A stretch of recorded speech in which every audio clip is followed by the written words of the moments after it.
25 वर्षों से लगातार माफियाओं का जो कब्जा हो गया है मऊ जो पहचाना जाता था विकास के नाम पर, आज उसका चेहरा जो है द्रुपित हो चुका है। और उसके लिए एक अच्छा अवसर है कि इस बार भारतीय जनता पार्टी हमको अपना उम्मीदवार बना ले और हम जनता की सेवा। और मोहनदास अग्रवाल जी थे, इन्होंने भाजपा का परचम लहराया था मऊ विधानसभा से। उसके बाद से कोई भी प्रत्याशी भारतीय जनता पार्टी का चुनाव जीतने में सक्षम नहीं। बीजेपी का पर बार बार आरोप लग रहा है कि बेरोजगारों को नौकरी नहीं मिलेगी। तो अगर आप मऊ विधानसभा से सीट आपको मिलती है और चुनाव जीत के चुनाव की घोषणा हो चुकी है, ऐसे में हर पार्टी को लोग इस्तीफा दे देंगे। कोई सपा में जा रहा है, कोई भाजपा में आ रहा है, कोई कांग्रेस में आ रहा है। इस तरह से देखा जाए तो पार्टियां सब अपने इस्तीफा दे रही है, जिसमें आज एक कड़ी में देखा है भाजपा के स्वामी प्रसाद मौर्य जो है उन्होंने आज इस्तीफा किया। उनके साथ साथ मऊ जनपद से हमारे आदेश मौर्य जी थे, जो पिछड़ा वर्ग के अध्यक्ष थे, जिलाध्यक्ष थे, उन्होंने भी इस्तीफा दिया। क्या कहेंगे? जहाँ देखते हैं कि उनको ज्योतिषाचार्य बता दिया कि अब सपा आने वाली है तो सपा के साथ चले जाएंगे, फिर कल सपा आएगी। तो इनका कोई नीति और वसूल नहीं है, इनको सिर्फ सत्ता चाहिए और ब्लैकमेलिंग के आधार पर सत्ता चाहिए। और ऐसे किसी को भी अगर जनता नेता मानती है तो वो भी कहीं होते हैं। तो आप क्या करेंगे? दोनों काटन मिल बंद, दोनों काटन मिल को चालू करवाने का काम होगा। यहाँ पर हेल्थ सेक्टर में बहुत बेहतर काम किया जाएगा। मेडिकल कॉलेज जो प्रस्तावित है वह बेहतर और कैसे हो, त्वरित उस पर जो है निर्माण कार्य कैसे शुरू हो, इस पर हमें काम करना होगा। जो हमारे तमाम प्रतिभाशाली इस क्षेत्र के लड़के हैं, पिछड़ी जातियों से हैं, अनुसूचित जातियों से हैं, माइनॉरिटी से हैं, इन सबके लिए, इन सबके रूट लेवल पर मैं समस्याओं को समझ सकता हूँ। बेहतर इनकी स्कूलिंग कैसे हो, बेहतर शिक्षा इनको कैसे मिले, हमको इसका काम करना है। नमस्कार, हिंदी नेट न्यूज़ में आपका स्वागत है। 2022 का चुनावी बिगुल बज चुका है। ऐसे में सभी पार्टियां अपने अपने प्रत्याशियों की घोषणा करने वाली हैं, जिस क्रम में आज और ऐसे में सभी पार्टियां तैयारी कर रही हैं।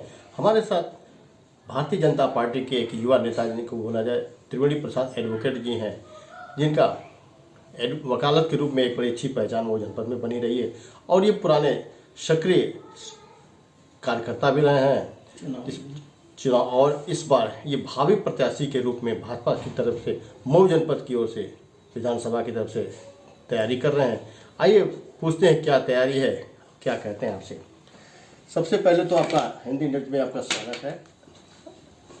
चुनावी रणनीतियाँ चालू हो चुकी हैं, बिगुल बज चुका है और भावी प्रत्याशी के रूप में भी आपका भी नाम सुना जा रहा है मऊ जनपद में, मऊ सदर विधानसभा में भी है।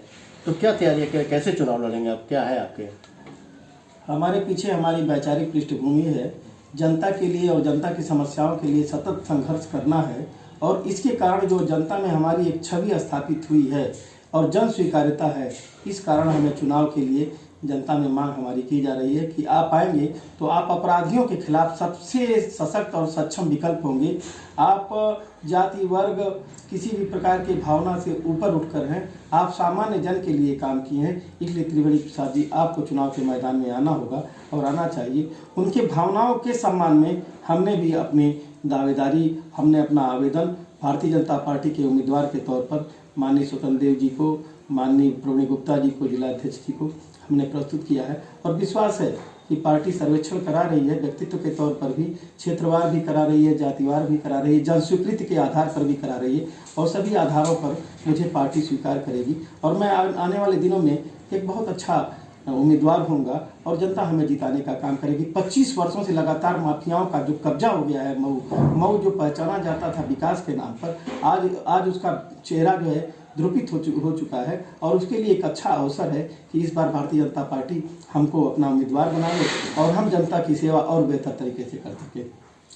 तो जो विधायक मुख्तार अंसारी का नाम आपने लिया है, जो माफिया है और इनका 5 सालों से मऊ जनपद के मऊ सदर विधानसभा में कब्जा है, कैसे उनसे फाइट किया, कैसे संघर्ष किया, जबकि वो जेल में रह रहे हैं? वह 5 सालों से नहीं, वह 5 बार से बिना भाई साहब 5 बार से वह यहाँ पर हैं। लेकिन जो जनता में उन्होंने अपनी स्थापना की है वो अपने कार्यों से नहीं किया है। पहले चरण में उन्होंने जो है एक सांप्रदायिक अपना चेहरा बनाकर और गारंटी देकर कि उनके कारण ही किसी विशेष संप्रदाय को सुरक्षा मिल पाएगी, यह भ्रम पैदा किया। उस भ्रम को पैदा करने में सफल रहे और उसके पीछे उनकी जो माफियाओं की एक वर्चस्व था, अंडरग्राउंड वर्चस्व था और हवाला कारोबार था, अपराध से पैसा एकत्रीकरण करने का काम किया जाता था और भू माफियागिरी जो यहाँ पर बहुत फल फूल रही थी, इसके कारण उनको अपार संपत्ति और अपार दौलत मिले उनके लोगों को, और दौलत के बल पर उन्होंने लगातार जो है सत्ता पर अपना कब्जा बनाने के लिए 5 बार चुनाव लड़े और जीतते रहे। उसमें जनता की सहभागिता कम रही, कहीं ना कहीं ब्यूरोक्रेट्स का नेटवर्क रहा और अपराधियों की भूमिका रही, और गरीब लोग जो पैसा नहीं जानते थे, जो अपनी क्या मौलिक अधिकार हैं, एक चुनाव में हम अपना मत देकर उसका क्या प्रयोग करेंगे, अपने भविष्य का निर्माण कैसे करेंगे, अपने क्षेत्र का विकास कैसे करेंगे, उनके बारे में वो बेमानी थे, वह जानकार नहीं थे और उनकी मासूमियत का फायदा लगातार उठाया। लेकिन पिछले 25 वर्षों का जो इतिहास इनका रहा है, इस कारण से क्षेत्रीय जनता उब चुकी है और एक कुशल नेतृत्व की तलाश कर रही है, और अब जनता जो है उसको कुशल नेतृत्व मैं मिलने वाला हूँ। मुझे विश्वास है, मैं हमेशा रहा उनके बीच में, बेहतर सेवा करूँगा ऐसा विश्वास है। मऊ सदर विधानसभा में लल्लू अग्रवाल जी थे, पूरा नाम तो मुझे नहीं मालूम है। ब्रिजमोहन दास अग्रवाल जी थे। इन्होंने भाजपा का परचम लहराया था मऊ विधानसभा से। उसके बाद से कोई भी प्रत्याशी भारतीय जनता पार्टी का चुनाव जीतने में सफल नहीं हो पाया। ऐसे में आप युवा हैं, कैसे आप मऊ सदर वासियों को विकास की जो कार्यक्रम रहेंगे कैसे करेंगे, युवाओं कैसे प्रभावित करेंगे, जो बच्चे बहुत बेरोजगार घूम रहे हैं, जो बीजेपी के पर बार बार आरोप लग रहा है कि बेरोजगारों को नौकरी नहीं मिली, तो अगर आप मऊ विधानसभा से सीट आपको मिलती है और चुनाव जीत के पहुंचते हैं तो इस पर क्या करेंगे आप?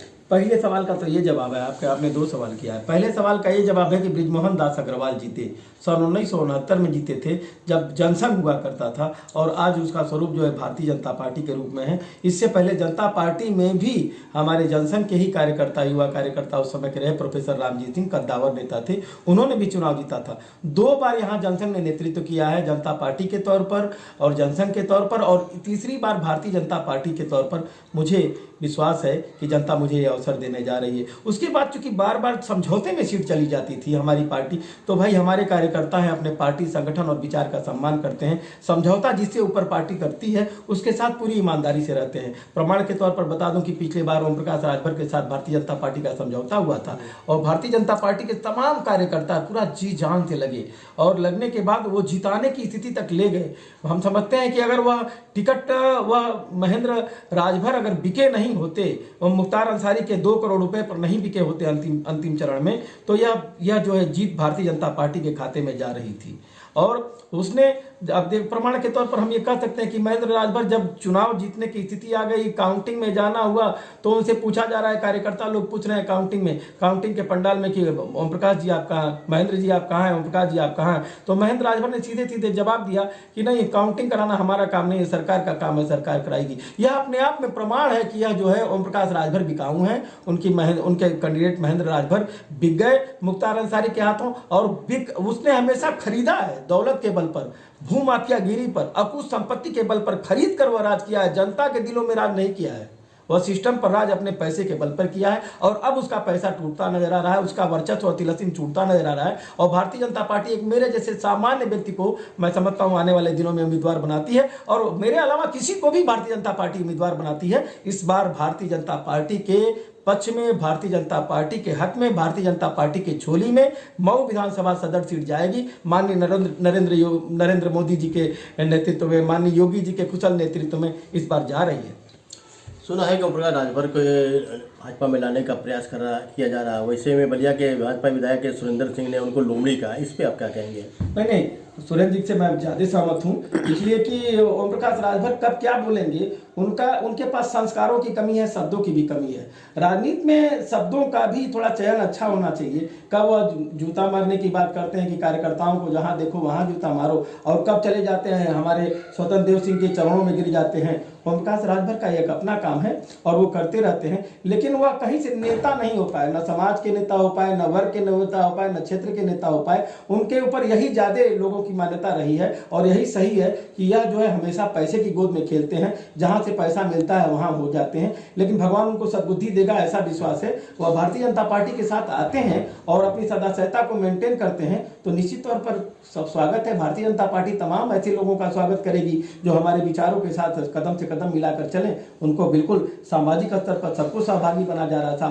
सामाजिक समरसता का कार्य भारतीय जनता पार्टी और राष्ट्रीय स्वयंसेवक उसके संघ उसके पीछे जुड़ा हुआ है। सबको एकदम उनकी सामाजिक अधिकार मिलना चाहिए, संवैधानिक अधिकार मिलना चाहिए, सामाजिक नेतृत्व मिलना चाहिए और हम सबकी चिंता कर रहे हैं समाज के हर वर्ग का नेतृत्व मिले, संविधान में, लोकसभा में, विधान परिषद में, राज्यसभा में। हम तो चाहते हैं और मिलेगा। भारतीय जनता पार्टी इस पर चिंता कर रही है। देखा जाए कि चुनाव की घोषणा हो चुकी है, ऐसे में हर पार्टी को लोग इस्तीफा दे देंगे। कोई सपा में जा रहा है, कोई भाजपा में आ रहा है, कोई कांग्रेस में आ रहा है। इस तरह से देखा जाए तो पार्टियां सब अपने इस्तीफा दे रही हैं, जिसमें आज एक कड़ी में देखा है भाजपा के स्वामी प्रसाद मौर्य जो हैं उन्होंने आज इस्तीफा किया। उनके साथ साथ मऊ जनपद से हमारे आदेश मौर्य जी थे जो पिछड़ा वर्ग के अध्यक्ष थे, जिलाध्यक्ष थे, उन्होंने भी इस्तीफा दिया। क्या कहेंगे आज क्यों इस तरह की बातें आ रही हैं? भारतीय जनता पार्टी वैचारिक पार्टी, विचारों का राजनीतिक संघर्ष है, व्यक्ति का संघर्ष नहीं है। जहां पर व्यक्ति विशेष हो जाता है वह हमारे साथ, हमारे विचारों के साथ, हमारे संगठन के साथ, भारतीय जनता पार्टी के साथ समाहित नहीं हो पाता है। आप ब्रजेश पाठक जी को देखिए, वह भी बहुजन समाज पार्टी से आए हैं। इनका उतना कुशल नेतृत्व है कि कम से कम 200-300 लोग रोज मिला करते हैं बड़े सामान्य तरीके से और सबका काम होता है। लेकिन जिनको अपना व्यक्तित्व दिखाई देता है कि हम ही सब कुछ हैं, ऐसे लोगों को भारतीय जनता पार्टी में और इसके वैचारिक संगठनों में कहीं जगह नहीं है और अपना जगह तलाश लेते हैं तो बहुत अच्छी बात है। हमारे पास ऐसे लोगों की एक लंबी श्रृंखला है। हमारे प्रसाद केशव प्रसाद मौर्य जी हैं, हमारे पास स्वामी प्रसाद मौर्य के अलावा और बहुत सारे नेतृत्व है जो पिछड़े दबे कुचले लोगों का नेतृत्व संभालने में सक्षम है। इनकी बेटी भी भारतीय जनता पार्टी से सामान्य सांसद हैं। इनकी बेटी को भी देखिए क्या होता है। एक तरफ क्या कब तक जनता को और पिछड़े वर्ग के लोगों को नेतृत्व के नाम पर बेवकूफ बनाने का काम करते रहोगे। बेटी को भारतीय जनता पार्टी का सांसद बनाओ, बेटे के लिए विधान परिषद और राज्यसभा की सभासदता मांगो और जो तुम्हारी बातों को ना करे उसके लिए विद्रोह की बिगुल बजाओ। तो भारतीय जनता पार्टी किसी के लिए भी ब्लैकमेलिंग का शिकार नहीं होना चाहती है। कोई भी व्यक्ति अच्छा नेता हो सकता है, नेतृत्व की क्षमता हो सकती है, उसके विचारों का, उसके प्रतिभा का पूरा सम्मान किया जाना चाहिए, लेकिन कोई ब्लैकमेल करे ऐसा नहीं होने पाएगा। और ऐसे हमारे भारतीय जनता पार्टी का इतिहास उठाकर देखेंगे, जानेंगे तो ऐसे जो भी लोग थे, वैचारिक लोग थे, उनकी एक अच्छी पहचान थी। लेकिन जिन लोगों ने ब्लैकमेल करने का प्रयास किया है, भारतीय जनता पार्टी उनको स्वीकार नहीं की है। और शायद स्वामी प्रसाद मौर्य जी को भी लग रहा था, उनको भी स्वीकृति नहीं मिली। तो देखिए दर कहाँ ठोकर खाते हैं। ये लोग सत्ता के नुमाइंदे हैं और सत्ता के लालची लोग हैं। जहां देखते हैं कि उनको ज्योतिषाचार्य बता दिया कि अब सपा आने वाली है तो सपा के साथ चले जाएंगे, फिर कल सपा आएगी तो इनका कोई नीति और वसूल नहीं है। इनको सिर्फ सत्ता चाहिए और ब्लैकमेलिंग के आधार पर सत्ता चाहिए। और ऐसे किसी को भी अगर जनता नेता मानती है तो वो भी कहीं ना कहीं से चूक करती है। तो ऐसे में भाजपा को कितना नुकसान पड़ेगा 2022 के चुनाव, इसमें क्या कहेंगे आप? भारतीय जनता पार्टी, फिर मैं कह रहा हूँ, दोहरा रहा हूँ, भारतीय जनता पार्टी विचारों की राजनीति करती है। भारतीय जनता पार्टी रूट स्तर पर राजनीति करती है। भारतीय जनता पार्टी किसको क्या, देखिए इतनी सारी योजनाएं, केंद्र की योजनाएं हैं, सबका लाभ कैसे मिल सकेगा। यहाँ का कुशल नेतृत्व, राज्य सरकार का कुशल नेतृत्व सीधे उनको जो है ये लाभ पहुंचाने का काम कर रहा है। प्रधानमंत्री आवास योजना हो, प्रधानमंत्री रोजगार योजना हो, प्रधानमंत्री स्किल डेवलपमेंट की योजना हो, प्रधानमंत्री जनधन योजना हो, प्रधानमंत्री जीवन बीमा योजना, सबका काम अब दिखाई देने लगा है। 5 वर्षों में काम दिखाई देने लगा है। 5 वर्ष तक हमने योजना बनाया लेकिन 5 वर्ष में काम दिखने लगा है, जनता का विश्वास जीता है। और इसलिए आम आदमी, आम समाज के लोग, सामान्य वर्ग के लोग, हर तरह के लोग जो है भारतीय जनता पार्टी के जीत रहे हैं और लग रहा है। और दोबारा हम प्रचंड बहुमत के साथ फिर आ रहे हैं और बेहतर सेवा कर पाएंगे इस सत्ता के माध्यम से, सरकार के माध्यम से। मगर अखिलेश यादव का पूर्वांचल इस पर हमने किया है और बाकी जितनी परियोजनाएं जो है आप लोग उसको उद्घाटन करें, सब उनके जमाने के, तो इस पर क्या कहेंगे आप? अखिलेश यादव जी ने ऐसा कुछ नहीं किया है। जहां किया है वो अपने कमीशन खोरी के लिए किया है। हम भी 5 वर्ष अगर सत्ता में रहें, आप देख रहे होंगे 5 वर्ष सत्ता में रहे तो सांस तो लेना है, दिन और रात तो गिनना है। कमीशन खोरी हमारे परिवार के लोग ही तक सीमित रह जाएगी, हमारे विचार और हमारी सरकार को हम क्या करेंगे। 24 लोग उनके परिवार के और उनके नाते रिश्तेदार, चाचा भतीजा लोग कैबिनेट स्तर के मंत्री हैं, जिला मंत्री रहे, जिला पंचायत अध्यक्ष रहे, कॉर्पोरेशन और कोऑपरेटिव के चेयरमैन रहे। सिर्फ सत्ता अगर उन्हीं तक है तो कहीं ना कहीं बेमानी बात है। अगर कोई भी जो मुख्यमंत्री होता है, जो प्रधानमंत्री होता है, उसको चिंता क्षेत्र की भी होनी चाहिए, उनकी चिंता समाज के हर वर्ग की होनी चाहिए। और इन्होंने सिर्फ एक वर्ग का किया और एक वर्ग का कुछ नहीं किया है। शेष वर्ग के निगाह में वह वर्ग जो जिसका अखिलेश यादव ने नेतृत्व किया, वो मुस्लिम सोसाइटी थी, वह यादव सोसाइटी थी, उन सबका नुकसान किया है। आज इसी कारण से 50% यादव मतदाता भारतीय जनता पार्टी की तरफ रुख किया हुआ है और 50% मतदाता जो मोहम्मदन है, जो जिसको बार बार सांप्रदायिक भेदभाव के आधार पर उनको आतंकित करके उनके अंदर डर पैदा करके जो वोट लेने का काम किया करते थे सपा के लोग और कांग्रेस के लोग, आज 50% लोगों का हमने विश्वास जीता और वो सब लोग भारतीय जनता पार्टी की बात करते हैं, भारतीय जनता पार्टी को वोट करेंगे। भारतीय जनता पार्टी अकेले किसी एक वर्ग से सरकार नहीं बनाई है, सबका विश्वास मिला है तब सरकार बनाई है और सबका विश्वास मिला है तब विकास हो रहा है और हम सबके लिए काम कर रहे हैं। रोजगार के क्षेत्र में भी सबके लिए काम कर रहे हैं। ऐसे में अगर देखा जाए, अगर आपको टिकट मिलता है तो क्या आपके मुख्य मुद्दे रहेंगे? हमारा मुख्य मुद्दा जो है यहाँ पर शेष बचा हुआ रूट लेवल पर जो अपराध है वह कैसे अपराध शून्य होगा। हमारा क्षेत्र, हमारा जिला, हमारा विधानसभा क्षेत्र, हमें इस पर काम करना है। और अपराधियों के डर से जो लोग अपने जमीन को, अपने मकान को, अपने संपत्ति को बचाने के लिए डर फिर रहे हैं, सिकुड़े से फिर रहे हैं, उनके अंदर आत्मविश्वास जगाकर और सामान्य जीवन उनका कैसा हो, कैसे वो राजनीति के, समाज के विकास के, व्यापार के मुख्य धारा में जोड़े, यह काम हमारा होगा। ये तो अपने कानून की बात की। मऊ विधानसभा में विकास का कोई कार्य नहीं हुआ है, जबकि देखा जाए तो विधायक जी हमारे जेल में पड़े। लोगों का कहना है कि वो जेल में पड़े मगर कोई विकास नहीं हो रहा है। कानून व्यवस्था तो आपने बता दिया, कानून व्यवस्था के लिए हमें मुख्य मुद्दा रहेगा, मगर आप अगर भावी प्रत्याशी के रूप में होते हैं तो आप क्या करेंगे? दो काटन मिल बंद है, दोनों काटन मिल को चालू करवाने का काम होगा। यहाँ पर हेल्थ सेक्टर में बहुत बेहतर काम किया जाएगा। मेडिकल कॉलेज जो प्रस्तावित है वह बेहतर और कैसे हो और त्वरित उस पर जो है निर्माण कार्य कैसे शुरू हो, इस पर हमें काम करना होगा। जो हमारे तमाम प्रतिभाशाली इस क्षेत्र के लड़के हैं, पिछड़ी जातियों से हैं, अनुसूचित जातियों से हैं, माइनॉरिटी से हैं, इन सबके लिए, इन सबके रूट लेवल पर मैं समस्याओं को समझ सकता हूँ। बेहतर इनकी स्कूलिंग कैसे हो, बेहतर शिक्षा इनको कैसे मिले, हमको इस पर काम करना है। तो सुना आपने, ये हमारे भावी प्रत्याशी के रूप में त्रिवेणी प्रसाद वर्मा एडवोकेट जी हैं, जो आने वाले 2022 के भाजपा के प्रत्याशी के रूप में संभवतः इनको टिकट मिल सकता है और चुनाव लड़ सकते हैं।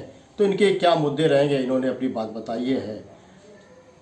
हिंदी न्यूज़ से विनय कुमार श्रीवास्तव, विनोद कुमार के साथ।